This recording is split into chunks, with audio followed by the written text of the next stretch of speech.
Bismillahirrahmanirrahim.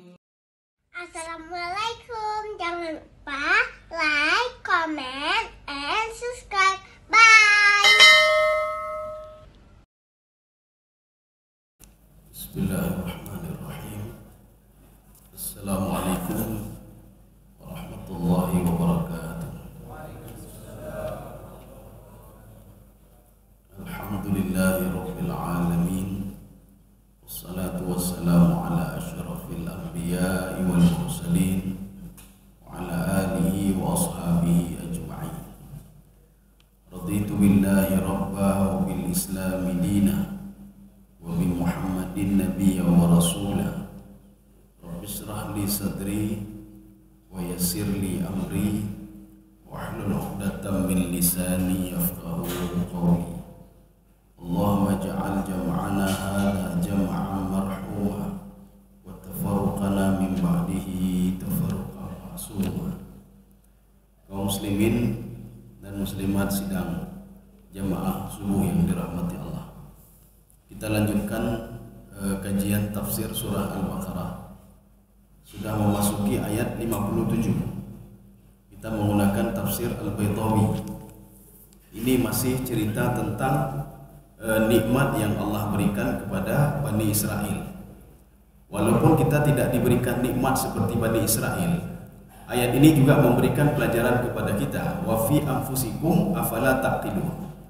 Itu nikmat yang ada di tubuhmu. Coba kamu gunakan akalmu, kata Allah Subhanahu wa taala.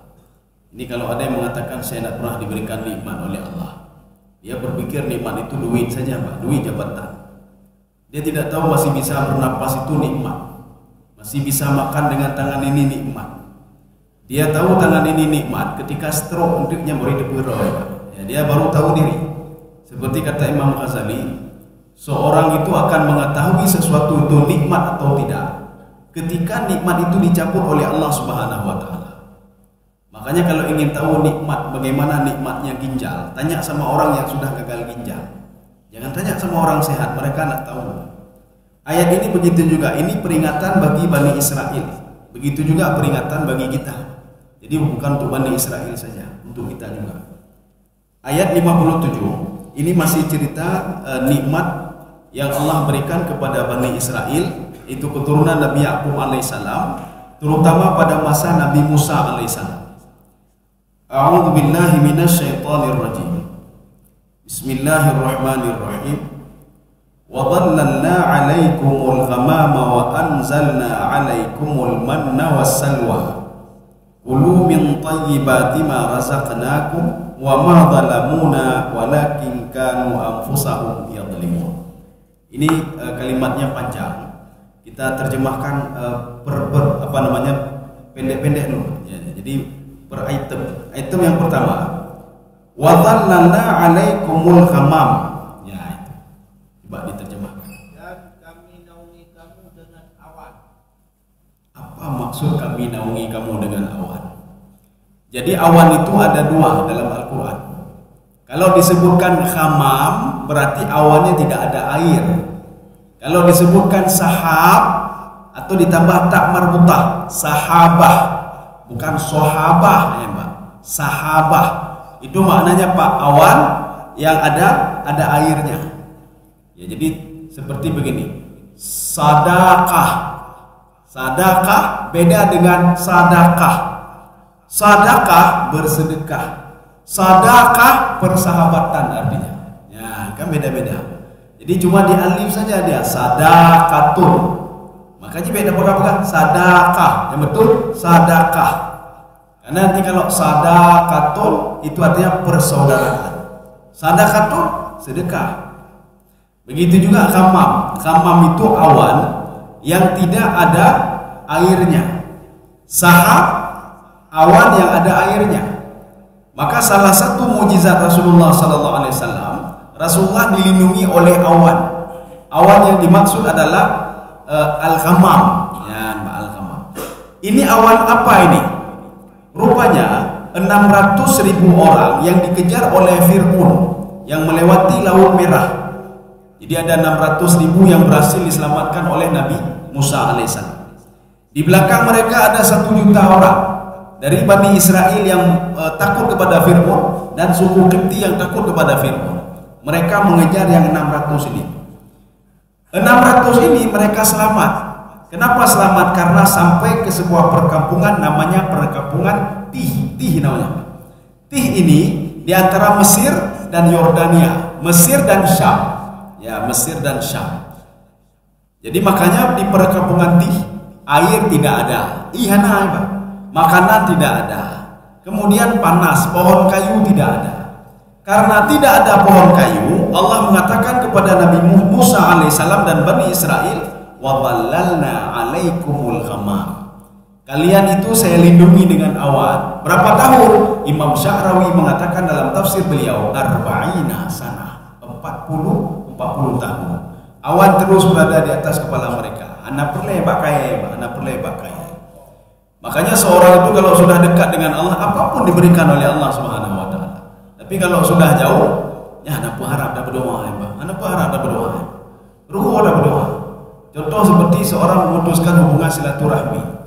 Sehebat apapun ibadah dia, tetap doanya tidak dikabulkan oleh Allah. Karena Rasulullah bersabda, doa kalian akan dikabulkan oleh Allah illa qati'ar rahim. Kecuali orang yang memutuskan hubungan silaturahmi. Ya. Maka dalam hadis lain, orang pemutus silaturahmi itu masuk ke dalam neraka, ya Pak. Masuk ke dalam neraka, sehebat apapun ibadahnya. Kaum muslimin sedang jamaah yang dirahmati Allah Subhanahu wa taala. Kemudian juga kata Imam Sya'rawi, mereka itu Bani Israel, air kan tidak ada. Karena 600 ribu orang bertanya kepada Nabi Musa alaihissalam, "Malana minat ta'am, malana minal ma'i." Ya. Kami tidak ada makanan, tidak ada apa-apa, tidak ada air. Sehingga mereka mengeluhkan Nabi Musa alaihissalam, air tidak ada, apa-apa tidak ada. Ketika itulah mujizat, salah satu mujizat Nabi Musa lagi. Wadrib bi'asakal hajar fanfajarat minhu 12 aina. Ketika itu apa? Nabi Musa disuruh pukul batu. Rupanya di samping batu itu memancar air. Ada 12 buah mata air. Maka kata Imam Sya'rawi, yakhruju al-ma'u ala qadril hajah. Air itu keluar sesuai dengan kebutuhan Bani Israel waktu itu. Setelah mereka ini air itu berhenti sendiri. Air itu berhenti sendiri. Ini salah satu mukjizat Nabi Musa alaihissalam. Dan perlu kita ketahui, mukjizat ini tidak akan tidak akan berlaku, tidak akan berlangsung kecuali dengan izin Allah Subhanahu wa taala. Kalau seandainya Nabi Musa tidak diperintahkan apa-apa oleh Allah, dia langsung memukul batu, maka tidak akan keluar air. Itu karena perintah Allah. Allah memerintahkan idrib bi'asakal hajar fanfajarat minhu 12 aina. Kaum muslimin sedang jamaah yang dirahmati Allah. Ini makna ghamam. Nanti beda lagi dengan syu'ab. Syu'ab ghamam ya, nanti ada syu'ab. Syu'ab itu akan kita lihat ketika nanti di padang mahsyar. Itu awan juga namanya. Tetapi apa? Thalatha syu'ab. Nanti di padang mahsyar kita akan melihat 3 awan panas. Warnanya hitam. Dari mana awan ini? Awan ini dari neraka. Jadi saking panasnya api neraka itu akhirnya mengeluarkan awan. Thalathi syu'ab ya di Al-Qur'an coba lihat ini. Ketika itu apa? Dia berada di padang mahsyar. Orang kafir dia mereka yakin kalau awan itu bisa memberikan keteduhan. Akhirnya mereka semua lari berburu-buru di bawah awan itu. Rupanya awan itu sangat panas sekali. Ya, itu awan neraka, sangat panas sekali. Ini beda lagi, ini namanya syu'ab ya, namanya syu'ab.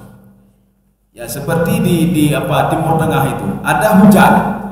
Ketika itu mendung, ada juga ketika mendung bukan hujan turun, Pak, tapi hubar. Hubar itu apa? Debu. Tetapi dia dingin sama juga seperti waktu turunnya hujan. Tapi yang turun bukan hujan, itu hubar namanya. Jadi asifah, ya bisa juga asifah. Jadi badai. Tetapi apa? Permulaannya sama seperti permulaan turun hujan, dingin. Kemudian apa? Sudah mendung.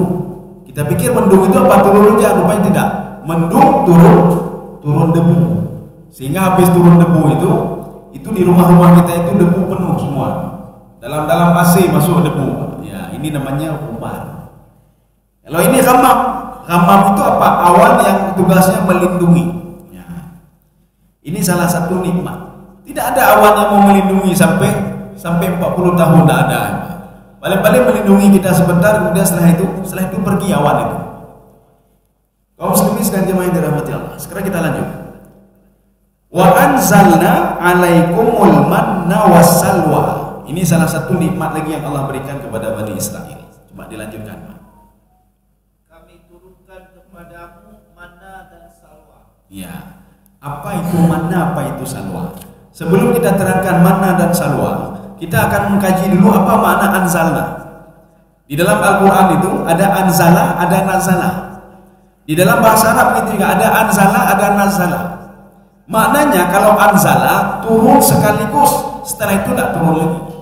Nazala turun sedikit-sedikit, turun sedikit-sedikit. Makanya Al-Quran itu di dalam dalam Al-Quran turunnya Al-Quran itu dua macam. Ada turun anzala sekaligus, setelah itu tidak turun lagi. Dari mana? Dari Lauhul Mahfuz ke Baitul Izza. Turun pada 27 Ramadan. Setelah itu tidak pernah turun lagi Al-Quran. Turunnya sekali saja. Tetapi ketika turun kepada Nabi Muhammad SAW, turunnya secara nazala. Tadi anzala, sekarang nazala. Nazala itu apa? Menurut kebutuhan. Turun sedikit, turun sedikit, turun sedikit selama 23 tahun. Kalimat di sini anzalna, kata Imam Sya'rawi, turunnya manna dan salwa itu cuma sekali turunnya, satu hari saja. Setelah itu tidak turun lagi. Ini makanan Bani Israel.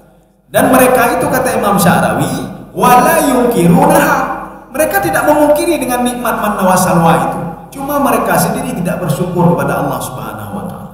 Mereka sendiri tidak berterima kasih kepada Allah Subhanahu wa taala. Kita sudah membahas kalau nikmat ingin terus-menerus, maka Rasulullah mengatakan faqayyimuha bisyukri. Ikatlah nikmat itu dengan rasa syukur.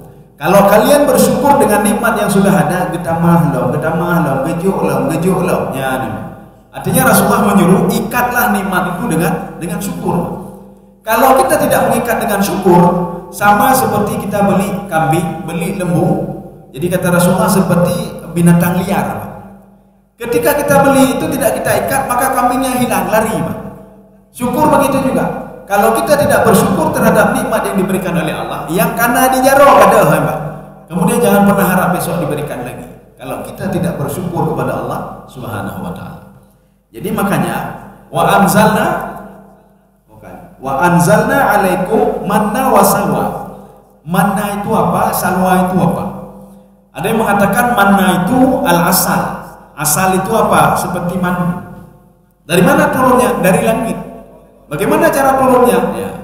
Jadi kata Imam Sya'rawi, wa najidu manna fil Iraqi hatta al-an. Seorang kalau ingin tahu apa itu manna, pergi ke Irak. Di Irak masih ada ini. Artinya apa? Ya hampir sama seperti manna. Bagaimana manna itu? Penduduk Irak. Jadi hampir ada hari-hari tertentu beliau meletakkan bejana-bejana itu di bawah pohon. Jadi nanti apa? Daun pohon itu ketika ada mengendap seperti madu, akhirnya apa? Dia turun ke bawah dan jatuh. Itulah manna. Makanya penduduk waktu itu Bani Israel, mereka turun manna itu dari apa? Dari daun-daun, ya daun-daun. Dan secara logika tidak mungkin. Dari mana madu itu? Yang turun apa? Dia seperti madu. Satu, yang tafsiran pertama. Tafsiran yang kedua, athuluj itu adalah salju. Mustahil di tempat yang panas seperti Mesir dan lain sebagainya. Waktu itu ya turun salju mustahil. Mustahil di antara Mesir dan Yordania itu turun salju mustahil. Maka diturunkan salju oleh Allah Subhanahu wa taala pada waktu itu saja. Ya, sehingga mereka begitu senangnya. Ya. Ini makna manna satu. Yang kedua salwa. Apa itu salwa? Salwa itu adalah at-tayru, burung. Burung tidak besar dan tidak kecil sekali. Artinya apa? Di bawah merpati, meyuk merpati. Ya, itu makna salwa. Bagaimana keberadaan salwa? Salwa itu burung yang turun dari langit. Dia itu memberikan lehernya kepada Bani Israel untuk disembelih. Jadi sedang duduk turun salwa itu, dia berikan leher ke Bani Israel. Di dalam tafsir disebutkan, wa in samina zabaha wa illam yakun taraha. Kalau burungnya itu sehat, disembelih. Kalau burungnya dilihat kecil, dibiarkan begitu saja. Kemudian turun lagi burung, disembelih lagi. Begitu nikmat hidup mereka. Artinya nikmat terus diberikan oleh Allah Subhanahu wa taala. Ini gambarannya. Kalau dalam tafsir kekinian apa? Kita diberikan nikmat oleh Allah. Ana mecih manna wa salwa ya, Pak. Diberikan dari sini, dari sudut ini, dari sudut, dari liku ya, Pak. Kita diberikan nikmat oleh Allah, sehat sehat enak tidur, kita nyaman tidur, tidak susah, tidak gundah. Masalah kita diselesaikan oleh Allah. Itu juga termasuk manna wa salwa. Artinya apa? Nikmat yang tiba-tiba diberikan oleh Allah Subhanahu wa taala. Jadi apa kekurangan Bani Israel? Tidak bersyukur saja, tidak berterima kasih saja, itu saja. Sehingga apa? Nikmat itu cuma 1 hari saja. Setelah itu dicabut oleh Allah dan tidak pernah diberikan lagi sampai sekarang. Ya, cuma 1 hari saja. Makanya Rasulullah mengatakan, faqayyiduha bisyukri. Ikatlah nikmat itu dengan bersyukur. Bagaimana cara bersyukur? Ya, pada suatu hari Nabi Musa alaihissalam ketika bermunajat kepada Allah Subhanahu wa taala. Ini ada di dalam kitab Ihya Ulumuddin. Ketika itu Nabi Musa bertanya kepada Allah, berdialog dengan Allah. A'taitana kulla syai'in fa kaifa nashkuru bika? Engkau berikan kami semuanya ya Allah. Kebutuhan kami kau berikan semuanya. Kau selamatkan kami, berikan air kepada kami, berikan perlindungan kepada kami, menurunkan manna wa salwa kepada kami. Fa kaifa nashkuru bika? Bagaimana cara kami bersyukur kepadamu? Dijawab oleh Allah di dalam dialog itu. Innal 'abda ya'rifu anna ni'mata minni faqad syakara. Seorang hamba, dia tahu kalau nikmat itu berasal dariku, dia sudah bersyukur. Jadi makanya orientasi kita, segala bentuk kesehatan, alhamdulillah, terima kasih kepada Allah ya. Kemudian anak kita baik, alhamdulillah, terima kasih kepada Allah Subhanahu wa taala. Jadi jangan terima kasih sama makhluk, ya, terima kasih kepada Allah. Dengan seorang itu dia teringat kepada kalau nikmat itu berasal dari Allah, dia tidak sadar kalau sudah mengikat nikmat itu sendiri. Maka besok diberikan lagi. Ini tidak diberikan pun pepet hana nikmat turunnya oleh kawan. Hek nak kerja nak demi tepu memang. Kemudian diberikan nikmat sedikit oleh Allah. Kok sedikit sekali nikmat ya Allah? Saya capek, saya kerja ya Allah. Ya, tidak pernah dia bersyukur teringat kepada Allah. Ya, kemudian diberikan banyak oleh Allah. Dia melihat ke tetangga sampingnya. Tetangga ke saya kok lebih banyak lagi ya Allah. Maka hidupnya ini penuh dengan cacian terus tidak mensyukuri nikmat. Akhirnya apa? Alah anak itu oleh. Hana tajuk itu mana adanya? Tajuk itu mana? Kebek tajuk oleh. Enggak usah berikan lagi. Ibaratnya begini. Kita itu memberikan sesuatu kepada orang lain. Tapi orang lain tidak pandai berterima kasih, paling enggak dia ucapkan terima kasih. Ya. Ini tidak ada, terima kasih pun ada. Besok kita pun tidak mau kasih lagi. Tapi kalau dia berkatakan ini ada, oh terima kasih, alhamdulillah. Ya, alhamdulillah. Besok kita kasih lagi. Ya, kenapa? Karena dia terima kasih dan dia berterima kasih terhadap pemberian kita kepada dia. Tapi kalau dia katakan, alah, nama pun dia hobi, cuba jahit rumah ini. Banyak sekali saya di rumah itu. Untuk apa kamu kasih itu saya? Besok kita akan kasih lagi. Jadi makanya Rasulullah mengatakan, faqayyiduha bisyukri. Ikatlah nikmat itu dengan bersyukur kepada Allah Subhanahu wa taala. Ini makna manna wassalwa. Nanti walaupun ada kita punya anak, kebetulan nyomanna nyosalwa, ya, nyomanna nyosalwa. Kalau kita ikuti ini madu satu madu, ini ticim. Walaupun ada yang mengatakan salwa bukan ticim, ada pemaknaan lain. Ada yang mengatakan salwa itu madu juga, ya madu juga. Kaum muslimin sedang jamaah dirahmati Allah. Sudah, ini penggalan yang kedua. Sekarang kita masuk penggalan yang ketiga. Kulu min thayyibati ma razaqnakum. Ya, coba dibaca lagi. Makanlah dari makanan yang baik-baik yang telah kami berikan kepadamu. Oke. Makanlah makanan yang baik-baik. Di dalam Islam, baik itu apa? Jadi bukan kalau orang kafir tidak lihat dulu. Ini makanan ini ada manfaat tubuh enggak? Ada. Jib baju. Ya, nembak. Ini baik enggak? Oh, enggak baik bagi tubuh, tinggalkan. Tetapi dalam Islam itu ada dua baik. Baik secara makanan itu sendiri. Kemudian yang kedua halal dan haramnya. Ada orang melihat sisi baiknya saja. Inyo manoknya get ya. Untuk apa? Pertumbuhan. Rupanya manok itu mencuri negara. curi punya orang lain. Makanya di dalam ketika Ashabul Kahfi, mereka setelah tidur 309 tahun lamanya, ketika mereka bangun, apa kata salah seorang itu? Coba cari azka ta'aman falyatikum birizqin minhu waliyatalattaf. Apa makna azka ta'aman? Mereka punya duit sedikit. Dalam tafsir At-Tabari apa katanya? Ini duit sedikit, coba cari makanan yang murah banyak ya, dan bergizi. Murah banyak bergizi lagi, Pak. Itu azka ta'aman. Terima kasih.